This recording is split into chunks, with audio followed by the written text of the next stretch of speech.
ప్రధాని నరేంద్ర మోదీ సంకల్పించిన భారత్లో తయారీ కల సాకారం దిశగా కీలక అడుగు పడింది.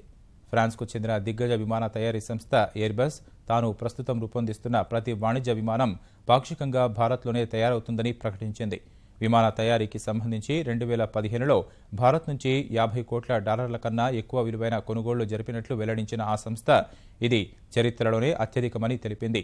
విమాన రక్షణ తయారీ రంగంలో ఉన్న మరే ఇతర సంస్థ భారత్ నుంచి ఈ స్థాయిలో కొనుగోళ్లు జరపడం లేదని వివరించింది.